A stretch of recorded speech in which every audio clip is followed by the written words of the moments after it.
अस्सलाम वालेकुम। अबरार रशीद आपकी खिदमत में द सिविलियन के प्लेटफॉर्म से हाजिर और आपसे रिक्वेस्ट कि अगर अभी तक आपने अस्सलाम वालेकुम।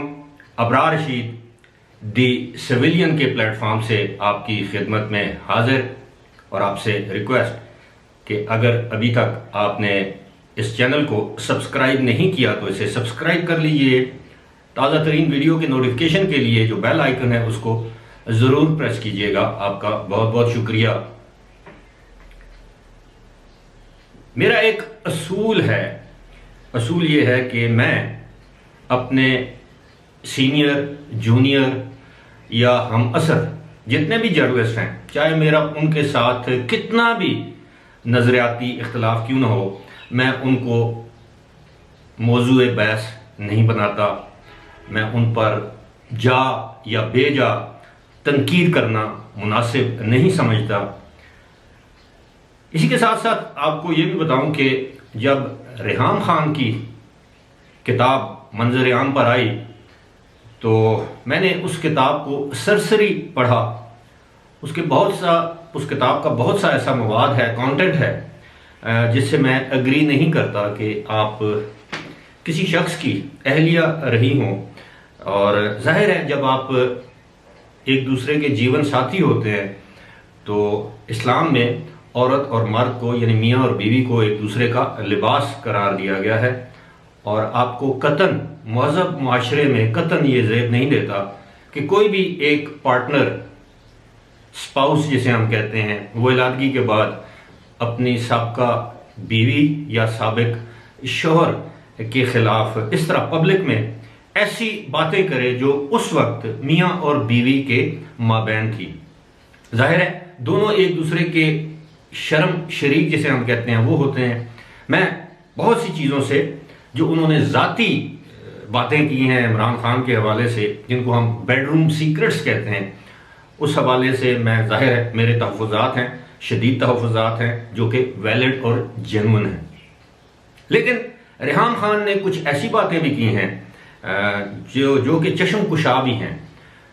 अब अगर आप ये सोचिए कि किताब को अगर हम ये समझें कि 50% उसमें सच है और 50% झूठ है, तो अगर 50% भी सच मान लिया जाए या 40-30% भी सच मान लिया जाए, अब जाहिर है सारी किताब तो झूठ पर मबनी हो नहीं सकती, अगर 30-40% भी सच मान लिया जाए तो इस किताब में जो बातें हैं वो रोंगटे खड़े कर देने वाली हैं। अब हुकूमत की एक हमाकत देखिए कि मोहसिन बेग ने एक टीवी टॉक शो में कोई बात की, उसके बाद इतने चर्चे हुए इस किताब के कि आप गूगल पर जाएं तो सबसे ज़्यादा पाकिस्तान में सर्च की जाने वाली कोई चीज़ है तो वो रेहाम खान की किताब का वो सफ़ा है। हालांकि ये मैं आपको बता देता हूँ कि वो जो सफ़ा 273 है उस पर वो चीज़ मौजूद ही नहीं है, वो कोई और सफ़ा है। जिन लोगों ने किताब पढ़ रखी है वो बखूबी जानते हैं। बहरहाल वो 273 नंबर सफ़ा नहीं है। मैं बात कर रहा था अपने सीनियर, हम असर या जूनियर सहाफ़ियों के हवाले से। तो दो ऐसी शख्सियात मेरे सामने आई हैं जिन्होंने आज मुझे उनके खिलाफ लब कुशाई पर मजबूर किया है। एक का नाम है हसन निसार, जो आप देखते हैं कि टेलीविज़न चैनल्स पर एंग्री ओल्ड मैन का किरदार अदा करते हुए ऐसे लगता है कि जैसे किसी पंजाबी फिल्म का उर्दू वर्जन जो है उसमें मुस्तफ़ा कुरैशी बात कर रहा है या सुल्तान राय बढ़ के मार रहा है। Hasan Nisar television talk shows में अपनी बातों में, अपने जो यूट्यूब पर उनका जो चैनल है उनमें वो इखलाकियात का दर्स देते थकते नहीं हैं और वो ये भूल जाते हैं कि उनकी पहली अहलिया जो कि सिसक सिसक कर इस दुनिया से रुखसत हुई, उससे उनके जो साहबजादे हैं, बेटे हैं, वो कैसी ज़िंदगी गुजार रहे हैं। जो शख्स अपनी औलाद के साथ, अपनी मौजूदा या साबिक बीवी के साथ इंसाफ ना कर सके, औलाद तो आपकी है, अगर बीवी को आपने तलाक भी दे दी है, उस शख्स को इखलाकियात का दर्स देते हुए मैं समझता हूँ कम से कम और कुछ नहीं तो शर्म तो आनी चाहिए।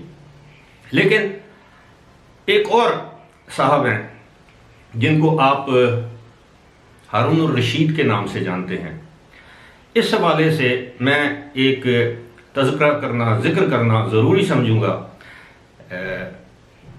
4-5 साल पहले, 6 साल पहले की बात होगी। बाबा हैदर ज़मान हमारे हज़ारा के एक बहुत नामवर सपूत थे, और न सिर्फ हज़ारा बल्कि पूरे पाकिस्तान में लोग उनको जानते हैं। अब वो इस दुनिया में नहीं रहे, अल्लाह उनकी मग़फ़िरत करे। उन्होंने हारून रशीद की साहब की दावत की, बल्कि वो एक रात उन्होंने क़याम किया। वो बाबा हैदर ज़मान के मेहमान थे। बाबा हैदर ज़मान ने मुझे भी बुला लिया उस दावत पर, और उस वक्त जमात इस्लामी के ज़िली अमीर थे अब्दुल रज़ाक अब्बासी साहब, वो भी वहाँ पर मौजूद थे।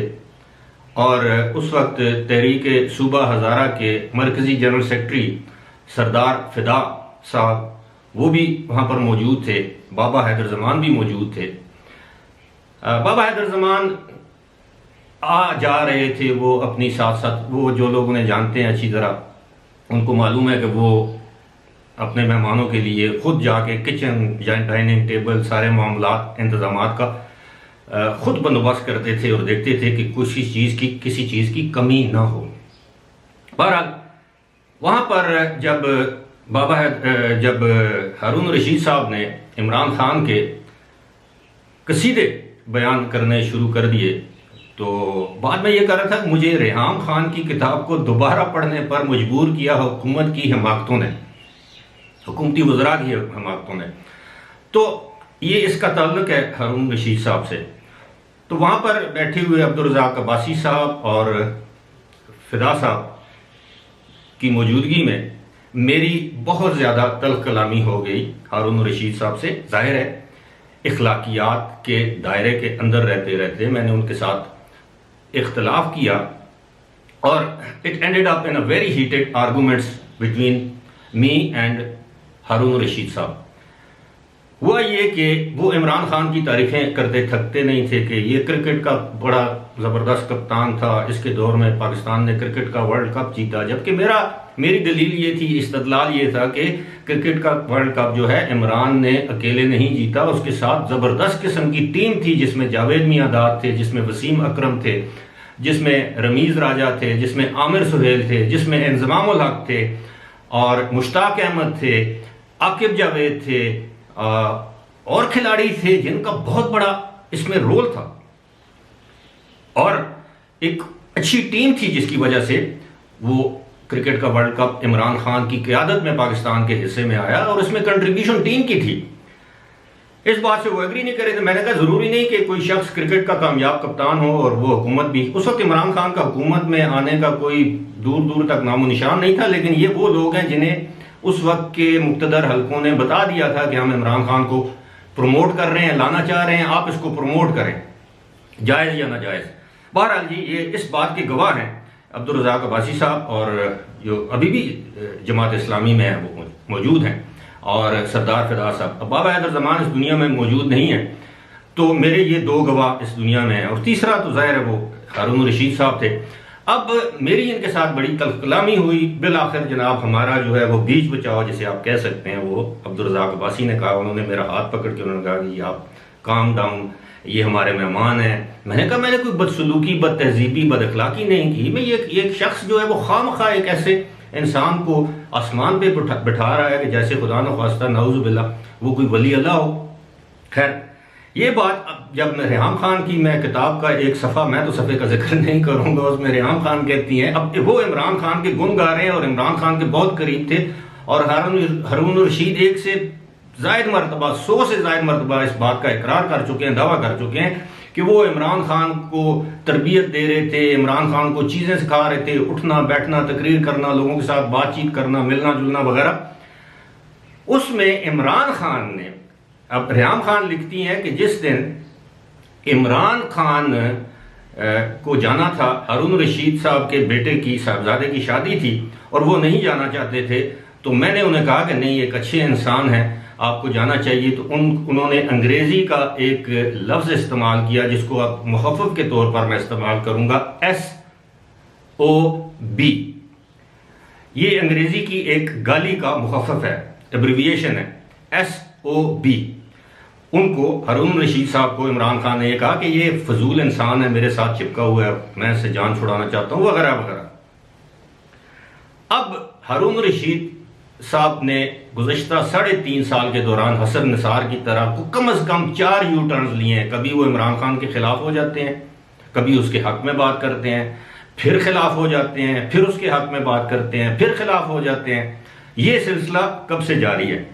अब जब मैं देखता हूं कि रेहाम खान ने अपनी किताब में सारी चीजें गलत नहीं लिखी, हो सकता है आपको उसके मंदरजात से, उसके कंटेंट से आपको इख्तिलाफ हो, लेकिन मैं ज़ाती तौर पर यह समझता हूं कि अगर उसमें 10% भी सच है तो ये इस मुल्क की बहुत बड़ी बदकिस्मती है कि जिस इमरान खान को, इमरान खान के साथियों को रेहाम खान ने अपनी अज़दवाजी ज़िंदगी के दौरान, कलील थी शायद 1 साल करीब से देखा है, अगर वो इसी तरह है जिस तरह उसका 10% भी ऐसा है जिस तरह रेहाम खान ने दावा किया है, तो ये इस मुल्क की बहुत बड़ी बदकिस्मती है। फिलहाल इसी के साथ मुझे दीजिए इजाज़त।